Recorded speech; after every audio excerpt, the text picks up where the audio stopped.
acha que vai conseguir cuidar disso sozinho? Amor, leva ela na emergência. É perigoso pra ela ficar nesse estado.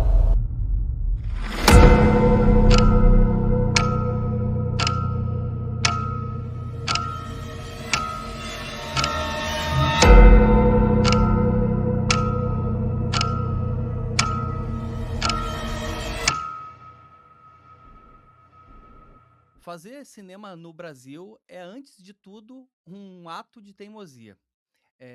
Exibir esse cinema de forma itinerante, furando bolha de metrópole central e lotando sala de arte é quase um milagre.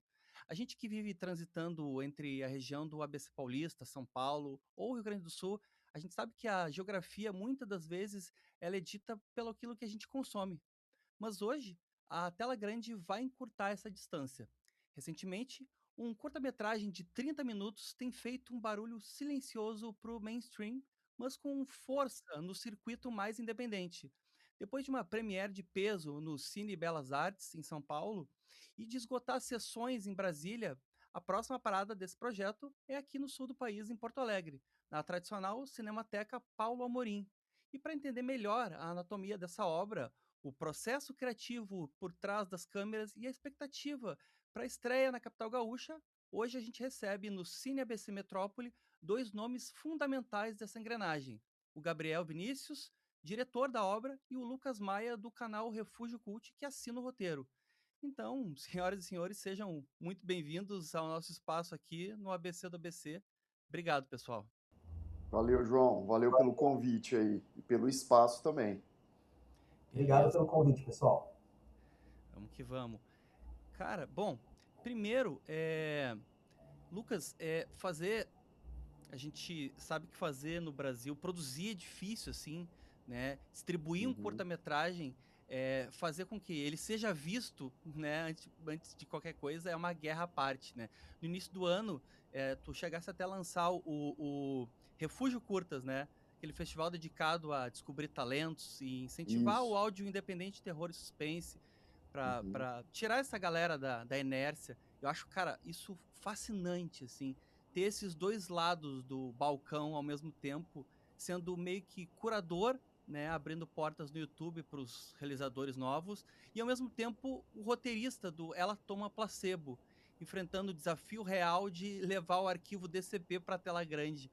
Aí eu te pergunto, né, e acho que isso vale para vocês, assim, né, como é que vocês enxergam isso? A experiência de trincheira escrevendo ajuda a emplacar o Ela Toma Placebo no circuito, ou foi um gatilho de urgência que te fez criar esse canal? E lendo e avaliando, assim, roteiros que tu tem aparecido na tua mão, né, com, não sei, de tudo isso que tu já viu, né, como é que tu enxerga e o que que te faz pensar, será que de repente, aqui eu cometi esse erro na hora que eu escrevi ou não? E essa essência que eu deveria ter buscado aqui no meu roteiro, né? Eu queria que vocês contassem pra gente como é que essas vertentes, né, se alcançam no longa de vocês. Na verdade, é um curta indo para média, né? Que ele tem cerca ali de 30 minutos de duração. E das coisas que você mencionou, acho que abrange de tudo um pouco, assim. Porque sim, tem uma urgência, né? Querendo ou não, é cinema de guerrilha, né? Então a gente fez com baixo orçamento, a gente lançou campanha de financiamento coletivo. Então eu tenho o privilégio, né, de ter o canal e de ter um bom alcance. Então, durante ali um certo período, não foi tão fácil, mas durante um certo período a gente conseguiu angariar esse valor que era ali redondinho para conseguir, né, viabilizar o projeto. E eu sou um cara meio inquieto, assim, então eu não consigo ser apenas um youtuber que fala de filme, sabe? Então eu gosto de. Eu me considero, pelo menos acho, que sou um cara minimamente criativo. Então eu gosto, né? Já escrevi livro, então já produzi no passado um longa que chama Amado Pai. Então, nesse longa a gente teve bastante dificuldade de distribuição. Então a estratégia com Ela Toma Placebo é diferente, né? Eu e o Gabriel, a gente falou, não, vamos tentar rodar o Brasil por conta própria, vendendo ingresso, é 100% independente, a gente é que está fazendo isso acontecer, né? Então as vendas dos ingressos é 100% para a gente conseguir alugar sala, pagar cursos, para tentar fazer uma estratégia de divulgar o filme mesmo, né? Que às vezes, por depender de outros meios, a gente não conseguiria essa plataforma. Então a gente está indo lá e botando a mão na massa nós dois mesmo, né? Então a nossa ideia depois do Sul é ir para o Nordeste, é ir para o Norte, pode ser que tenham mais datas aí também. Então é aquilo, né? Antes de tudo, pode ser muito clichê isso que eu vou falar agora, mas antes de tudo você tem que gostar muito do que você está fazendo.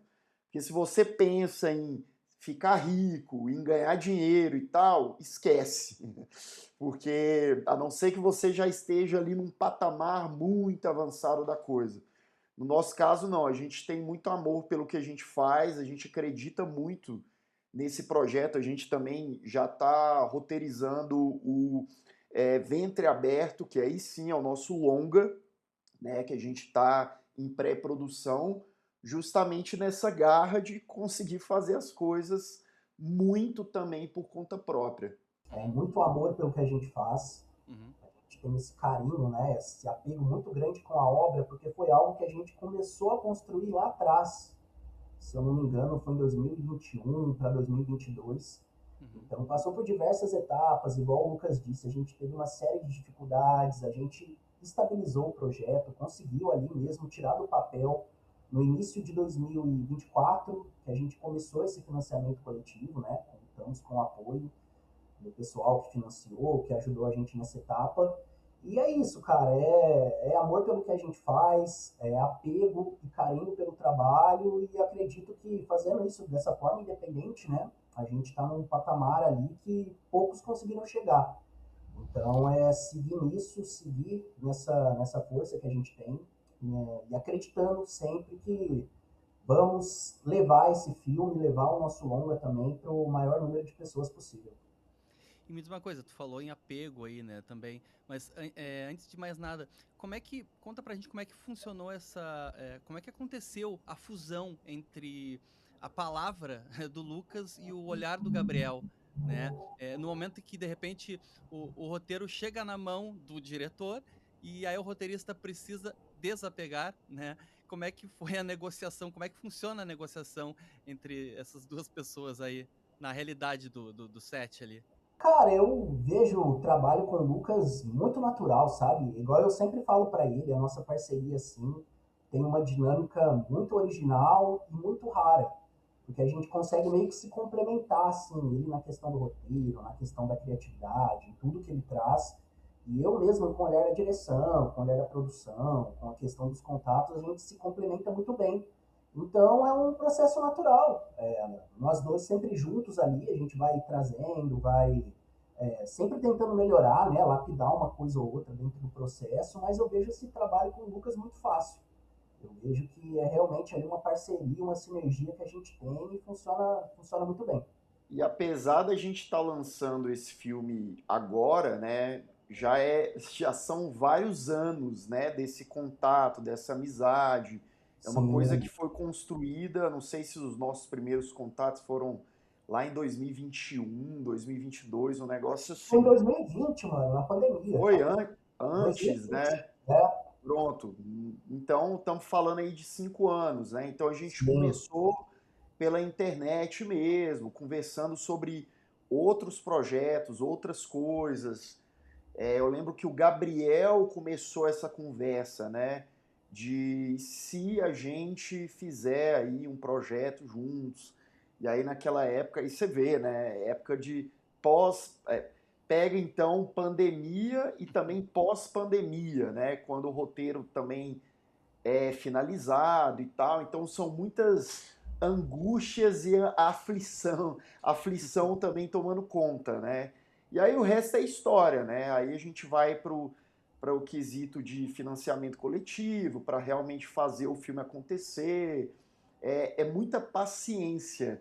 Eu aprendi isso e tenho levado isso para minha vida, né? Você lidar com arte, cinema, roteiro, enfim, é paciência. Não tem como você querer tudo para ontem, porque você vai se frustrar também, sabe? Então, e é um processo bom, é um processo gostoso. Não estou falando de uma maneira apenas negativa, né? A gente também saber aproveitar e melhorar o projeto nesse meio tempo de desenvolvimento, que sempre há esse espaço de espera, mas essa espera também é experiência, né?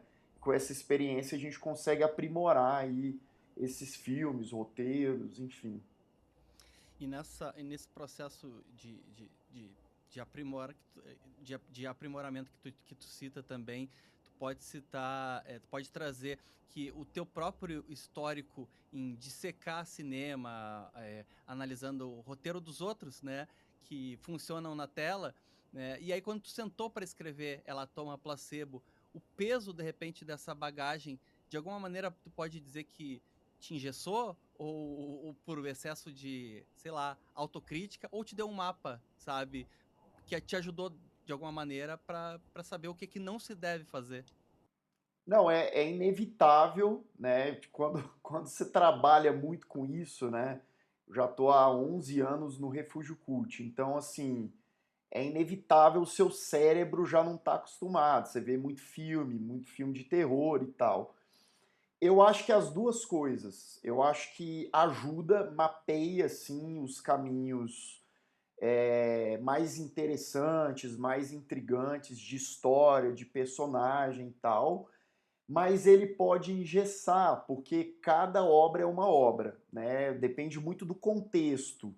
Então, por mais que a gente esteja fazendo uma obra e ela lembre tal obra e etc., é a nossa obra ali. Então eu não posso nem cair num terreno muito comum demais e talvez genérico demais. Talvez eu não possa nem extrapolar demais, ou eu possa, mas aí eu tenho que gerenciar isso de uma forma que talvez seja interessante para quem está assistindo, né? A arte é muito subjetiva, essa é a grande questão. Então tem gente que vai ver um filme, vai amar, vai achar interessantíssimo, tem gente que vai ficar indiferente, não vai gostar tanto, né? Então, mas com certeza, em termos de base, para o que eu faço já em comunicação com filme e tal, isso ajuda e me dá um certo filtro ali também do que fazer e do que não fazer. E tecnicamente, gente, assim, um filme de 30 minutos, eu sei que hoje em dia tu pode fazer um filme de segundos, às vezes, e contar uma história, dependendo de como tu vai abordar isso, mas assim, para algumas pessoas não tem margem para gordura, né? Cada plano precisa empurrar a história para frente, então tu tem que saber exatamente o que tu vai fazer, né?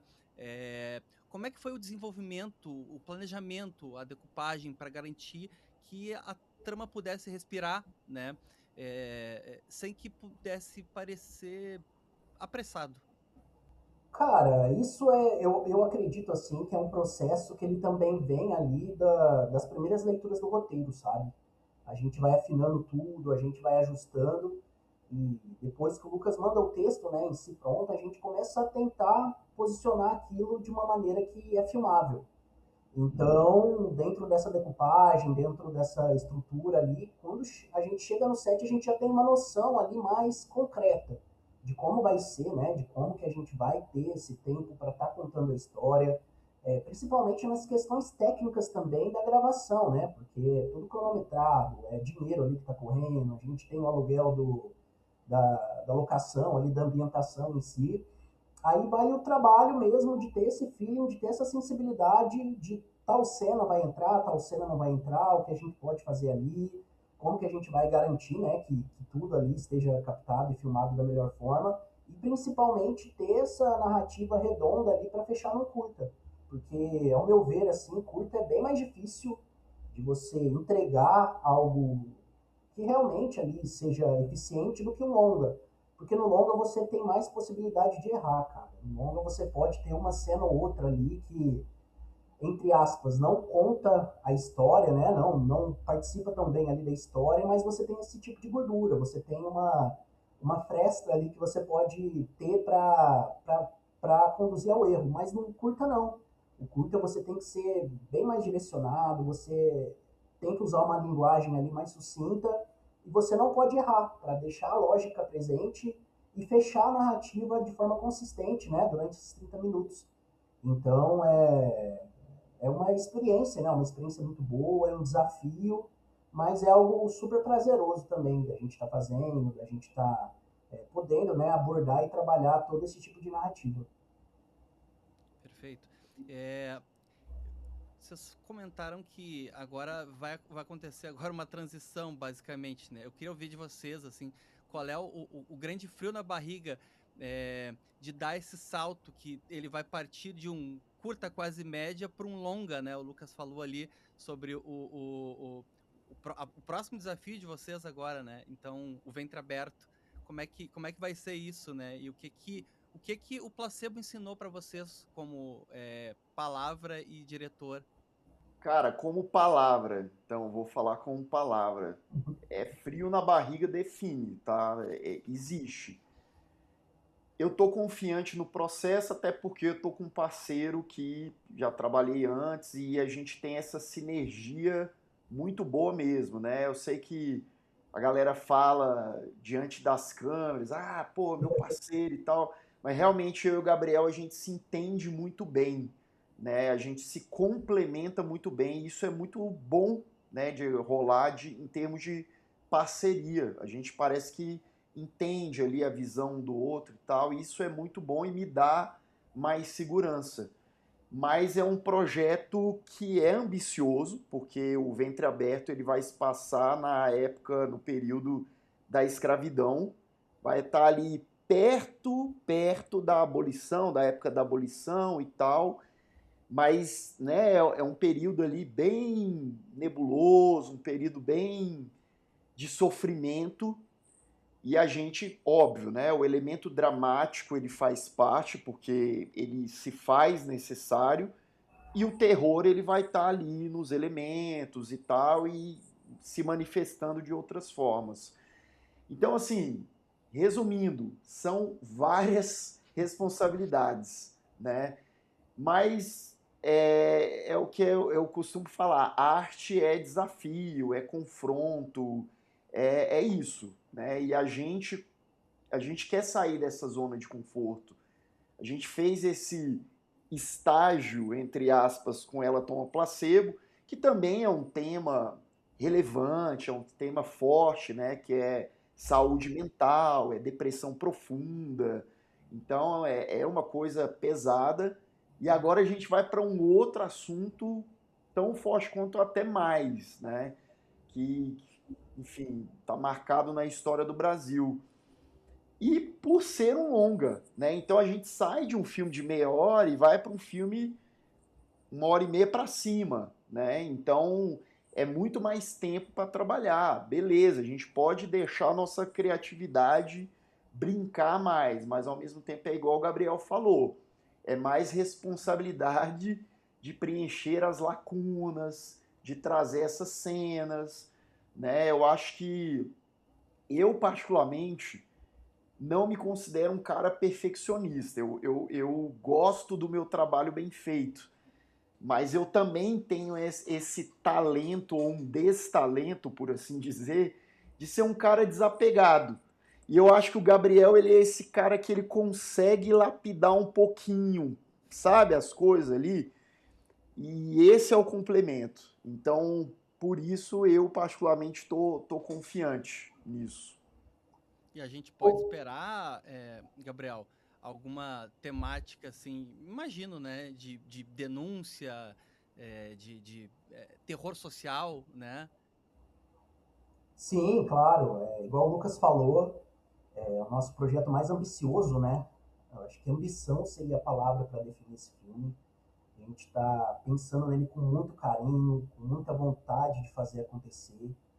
Dar esse passo a mais, igual o Lucas disse também, sair de um curta e ir para um longa, alavancar também a temática, uma temática ali que é super delicada, super sensível, uma temática que é difícil de trabalhar, de lidar, mas a gente está se preparando. A gente está fazendo pesquisa histórica com jornalista, com historiador. Estamos tendo essa base, sabe? Essa cama feita ali para conseguir realmente contar essa história, trabalhar o horror social de uma maneira que ele também, igual você muito bem salientou ali, serve como denúncia e principalmente serve para retratar, né, o nosso país atualmente e como que aconteceu lá atrás, ele ainda deixa as marcas, ele ainda está presente em diversas etapas, né, em diversos mecanismos ali da sociedade que a gente vive. Então é um filme importante, é um filme que através da arte ali ele vai conseguir dar essa cutucada. E a gente tá bem confiante, tá bem empolgado, tendo essa ambição lá em cima para realmente dar esse passo a mais, né, em todas as expectativas ali, e principalmente dentro do mercado, para conseguir levar o maior número de gente possível. Então é um filme importante, é um filme delicado, mas é um filme que a gente está tendo muito cuidado para fazer da maneira certa. E dentro dessa lógica de que é, é o oposto, né? Num média de 30 minutos, às vezes os roteiros eles costumam sofrer algumas amputações, seja por questão de orçamento, seja por cronograma, né? Ou aconteceu com vocês cena, diálogo, que vocês podem dizer ou apontar onde vocês mais sofreram para cortar, né, no Ela Toma Placebo, e que no fim vocês perceberam que a ausência até fez bem pro ritmo do filme? Aconteceu isso? Teve, né, Gabriel? Cara, teve bastante. Eu costumo dizer, existem vários filmes dentro de um mesmo filme, né? Tem um filme que é construído no roteiro, tem um filme depois que é construído na decupagem, tem um filme que é construído no set e tem um filme que depois é construído na montagem. São diversas obras diferentes ali, diversas linguagens, diversas etapas que depois se traduzem no resultado final. Então teve bastante cena boa, bastante cena importante para a narrativa, para a história que a gente precisou cortar. Mas faz parte do processo, faz parte da linguagem, do tempo, do orçamento. Então caro, não tem como fugir disso. Eu acho que em toda obra, né, todo diretor, todo roteirista pode dizer a mesma coisa. São diversos filmes que a gente vai adaptando para cada etapa e no final a gente vê que o resultado realmente faz sentido. Eu acho que, juntando tudo, né, Lucas? A gente fez várias reuniões também na montagem. Sim. Depois do filme pronto, na pós-produção, a gente se reuniu, assistiu o filme diversas vezes, falou, pô, Lucas, isso a gente tira. O Lucas deu diversas sugestões, a gente muda aqui, muda ali. E depois desse Frankenstein todo ali, né? Aí a gente consegue chegar no resultado final da montagem. Mas eu acho que esse é o termo certo. São diversos filmes que são feitos dentro do mesmo filme. E o roteirista ele vai anotando num caderninho as coisas que ficaram de fora para tentar usar no próximo filme, entendeu? Às vezes dá para encaixar alguma ceninha ali, ó, para reaproveitar a ideia, quem sabe? Boa. Mas faz parte, faz parte. E vocês começaram no Belas Artes, em São Paulo, passaram por Brasília e agora vêm para Porto Alegre. E assim, vocês têm conseguido notar como termômetro a reação do público? Como é que vocês têm recebido isso? Assim, muda muito de acordo com a região do Brasil?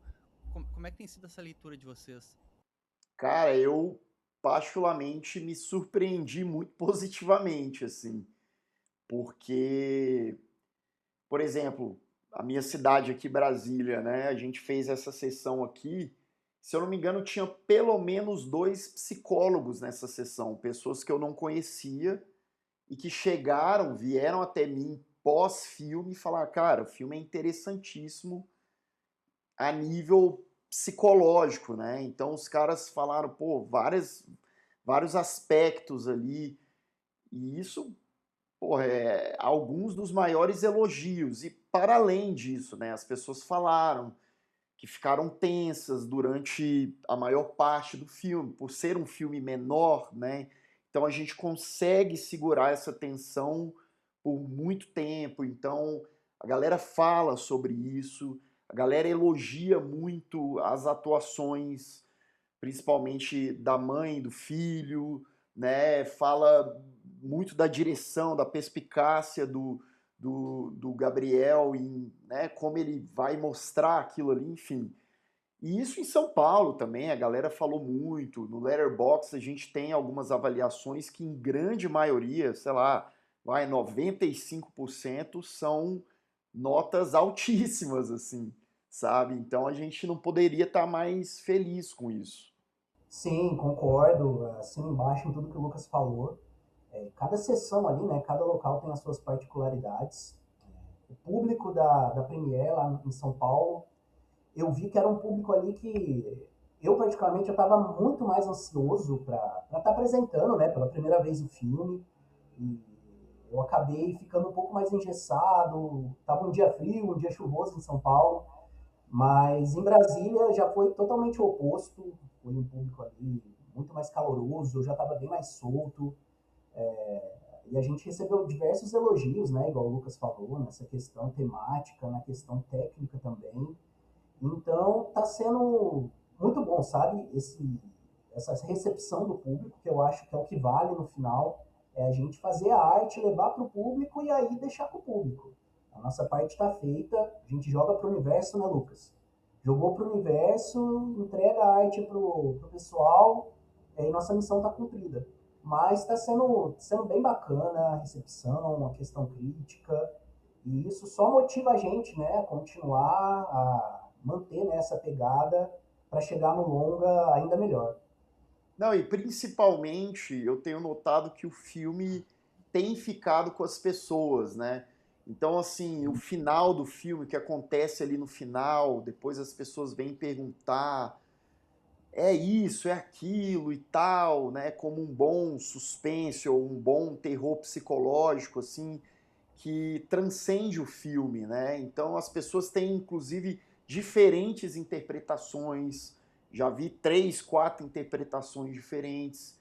E isso é muito legal. Isso vai da complexidade e abrangência que o filme, que a história ali teve. Exato. É interessante que o filme continua com a pessoa, né? A pessoa vai lá, Sim. assiste, não é aquele filme que tem um ponto final ali. É o filme que fica ali martelando, a pessoa vai embora, continua pensando no filme. E eu acho que é isso que faz a diferença, sabe? Não é um final fácil, que entrega tudo. E acredito que essa foi uma grande sacada nossa ali para encerrar o filme também. Eu queria que vocês dissessem, assim, pro público do sul do Brasil, agora, né, no Rio Grande do Sul, o que eles podem esperar do filme de vocês, né? O Ela Toma Placebo, que agora estreia. Cara, eu digo que as pessoas podem esperar pancada, não dá pra brincar que o filme é alegre, aquele filme revigorante, porque ele não é.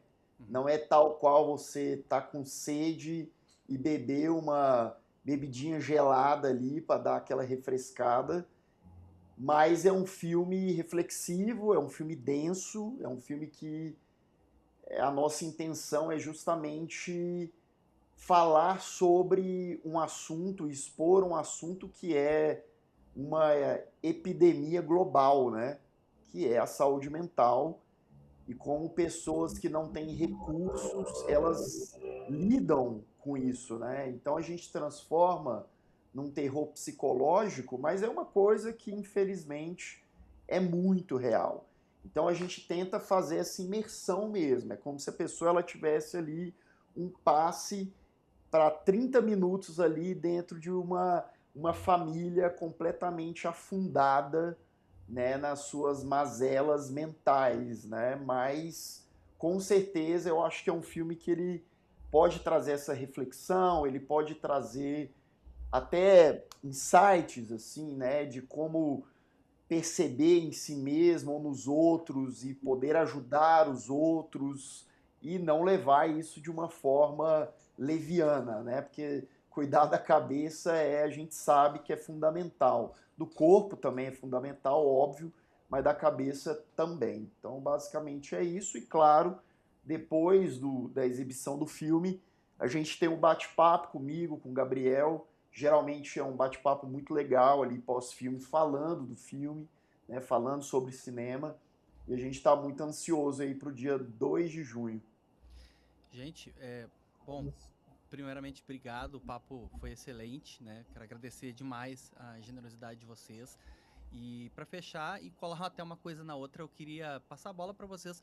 Para encerrar, se vocês puderem deixar um alô especial pro pessoal que está ouvindo e que está assistindo o nosso podcast, o Cine ABC Metrópole, e também acompanhando a cobertura completa lá no portal ABC do ABC.